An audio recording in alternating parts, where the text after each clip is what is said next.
Hey there, welcome back. Today I'm going to look at another very old exam. This one is an MIT entrance exam from 1869, and I found this on the MIT Archives website. So I'll put the link to that in the description, and it might be worth checking it out yourself because they actually have a lot of their really old exams and some solutions there as well. Now, the MIT entrance exam seems like it was introduced in 1869, although the school first had classes starting in 1865. So there was actually a few years there where no entrance exam was required and students were just expected to have a proper education to get in. This exam that I've found covers English, algebra, geometry, and arithmetic, but I'm just going to look at the algebra section in an effort to keep this video kind of short, and also because I already looked at some old-fashioned arithmetic questions in my last video. There was a photo on the website of a class from 1873, and it's likely that the people in this photo would have been the ones to sit this exam that I'm going to look through, so that's kind of interesting to know. I will say, and I do take a bit of caution in saying this, but I sort of think this algebra section is surprisingly easy.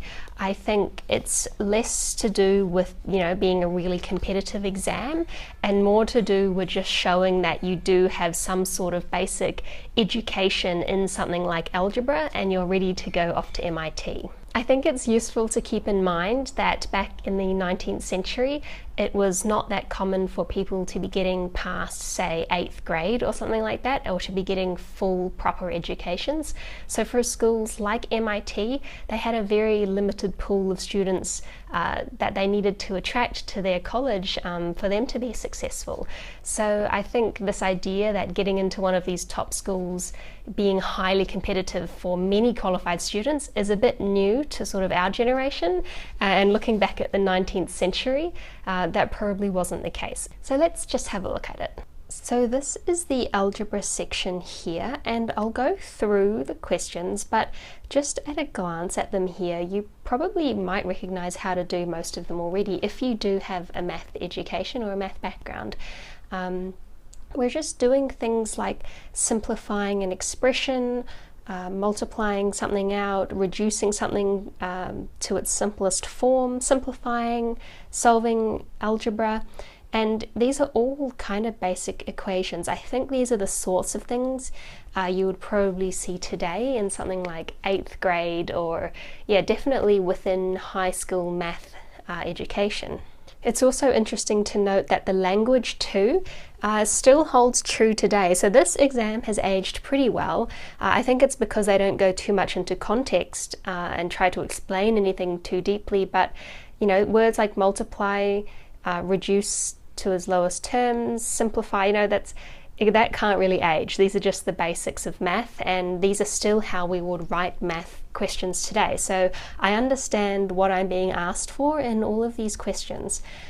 Part 1, you've got this expression and it's got a bunch of e's in it. Now, I was initially fooled into thinking that this was, like e as in like 2.7 something something, but it's just a variable. They've set e is equal to 8. I don't know if that's the worst engineer's approximation for e ever, but it actually makes this question kind of simple. You just need to sub 8 into here. So we've got like 8 minus the square root of 8 plus 1, that's 9.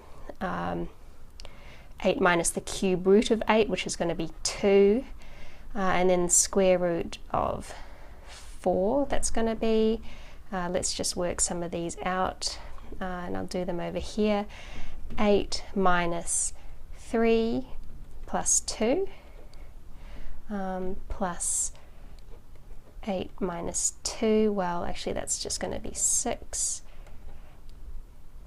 times the square root of 4, that's going to be times 2, so this part here will be adding 12, 8 minus 5, so that's going to be 3 plus 12. We're going to have 15 as our answer there. I guess I'm kind of exposing my own abilities with some arithmetic and algebra here. Hopefully I'm not doing too bad of a job.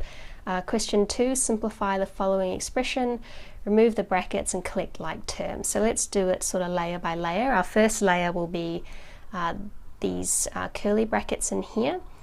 So we'll get rid of those to have in here b plus 2a minus b minus a plus b. Then we'll get rid of our next layer of brackets. We'll have 3a minus b minus 2a plus b plus a minus b.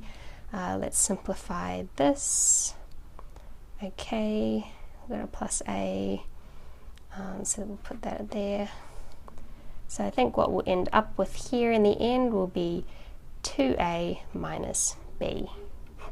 Question 3, multiply this expression here by this one and divide the product by a plus b. Now, a bad way to approach this question would be to do the complete multiplication first and to completely expand, you know, what you're going to get if you multiply this in brackets by this expression here, and then trying to divide that answer by a plus b. That's not going to be that pleasant. Instead, what I would recommend is to try to factor out an a plus b from either of these two expressions, which will mean you won't have to divide by it afterwards. So let's try and take an a plus b out of this one here. We'll factor out an a plus b. So if it's possible, what we're going to have in this bracket would be an a, that gives us our a squared. We're going to have a b squared, but we want to have a minus 3, so try this. And yep, that'll give us a squared minus 3ab plus ab minus 3b squared. So that's the correct factorization there. Now we just want to take this, multiply it by 3a squared plus ab minus b squared, which was that expression here. And don't forget we're dividing out this a plus b, so we factored it so that we can get rid of it, which means we're just actually multiplying this bracket by this bracket here to get our answer. That's going to give us 3a cubed plus, okay, I'll do this term next, a squared b minus b squared a. Now we're doing this term.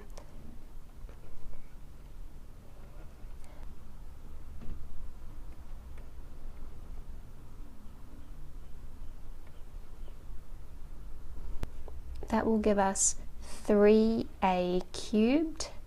We've got a squared b here and here. That's going to give us minus 8a squared b. We'll get rid of those.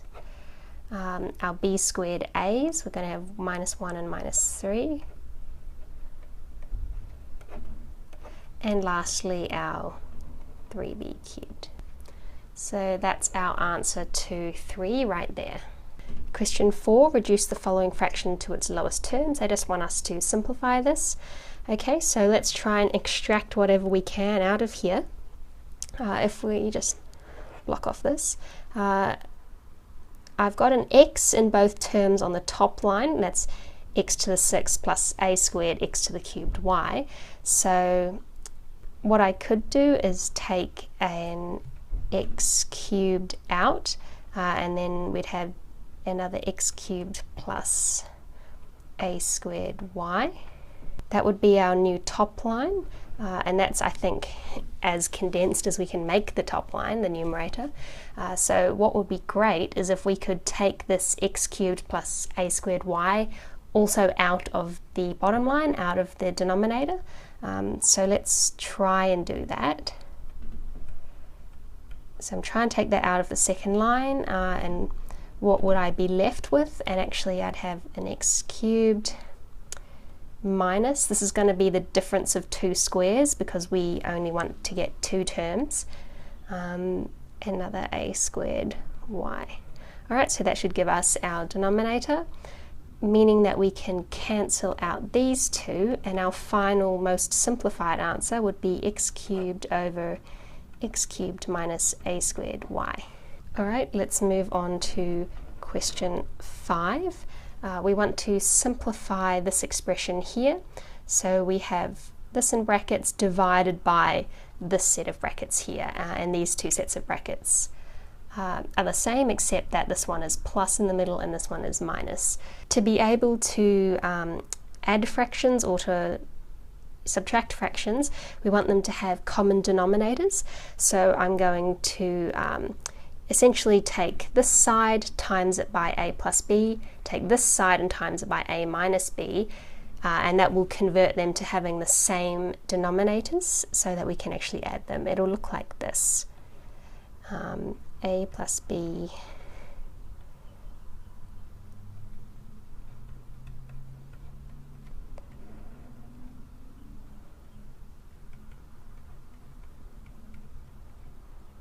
we want to divide by this next thing, and I'm going to do the same to that, but keep in mind that dividing by a fraction is the same as multiplying by that fraction's reciprocal, which means swapping the numerator and denominator. So I'm going to multiply it by the reciprocal of this, but converted to have the same denominator. So it's going to look like this.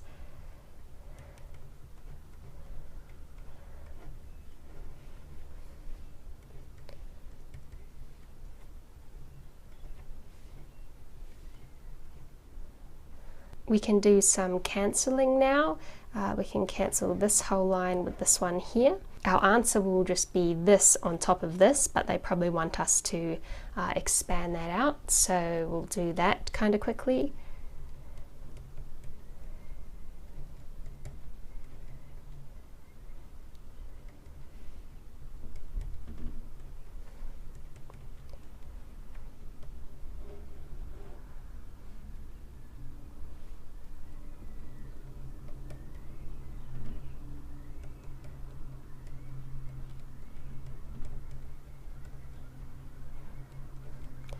Okay, now we want to cancel some terms.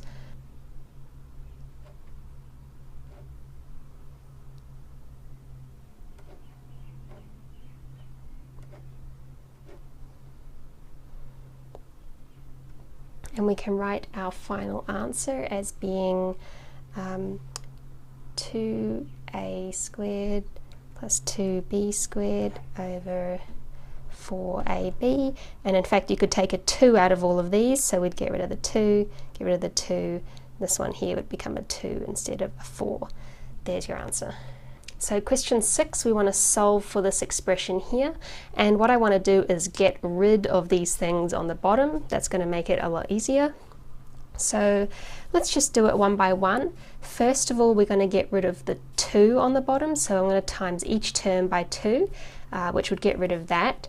We would get a 2 on the top here, which would actually be like changing this into a 4, and likewise this would change into an 8. Next step, we want to get rid of the 4, times every term by 4, we would get rid of this, would put a 4 up on this line, and it would change this to a 2. Alright, last step, we want to get rid of this 2, times every term by 2, it's going to get rid of that.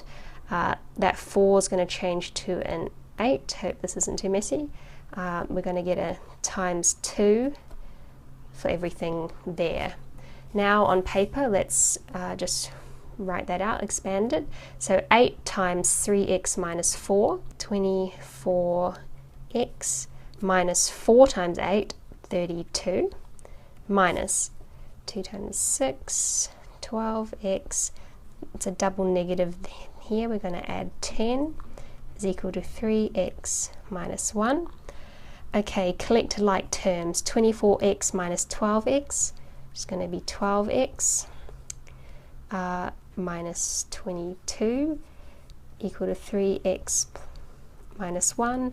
Get our x's onto this side and our constants over there. We're going to get 12 minus 3, 9x is equal to 21. X is going to be equal to 21 over 9, or that can be written as 7 over 3. There you go, and our last one is question 7. This is 2 variables, 2 unknowns with 2 equations, so it's like whatever it's called, simultaneous equations or something. So what we're going to do is select one of them and rearrange it to get an expression for one of the variables. So let's just take this one here. I'm going to rearrange this for x. So x would be equal to 11 plus 3y over 4. I'm going to sub that value of x into this equation here. I know there are several types, several ways of solving problems like this. This might be a bad way, but I don't know, it just seems like an easy way for me to do right now, considering I haven't done these problems for a while.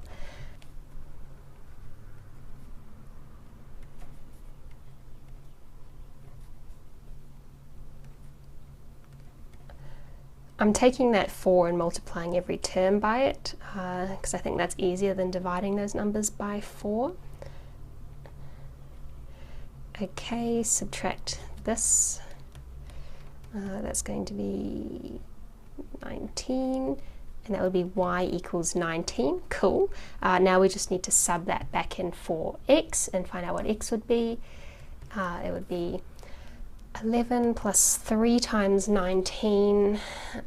That would bring the total up there to 68.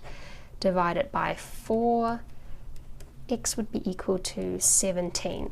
Alright, well there's the exam solved for you, but maybe you didn't need me to solve it for you because, I don't know, I sort of think this exam is surprisingly easy, like I said before. It is kind of 8th grade algebra, so maybe getting into MIT in the 19th century was easier than passing 8th grade today. I don't know, maybe times have changed a little bit. I would say, you know, do keep in mind that maybe this exam didn't serve the same purpose that entrance exams do now, which are to like really narrow down the amount of people applying. Maybe this was more representative of the fact that these colleges were really, you know, upper crust institutions, and they had a very limited pool of students from which, you know, to get applicants in the first place. So they probably, you know, wasn't in their best interest to be turning away a lot of students at this stage. So thanks for watching, and leave any thoughts in the comments. I will likely attempt some of the other sections, maybe the geometry section, in a later video. Thanks to Brilliant.org for sponsoring me to make this video. If you want to brush up on your own algebra skills, then you can work through Brilliant's course exploring the foundations of algebra and logic without any rote memorization. You can head to brilliant.org/Tibees and sign up for free, and the first 200 people to do so get 20% off an annual premium subscription. If you're still looking for a gift this holiday season, then maybe consider gifting someone a premium subscription. Thanks also go to those who support me on Patreon.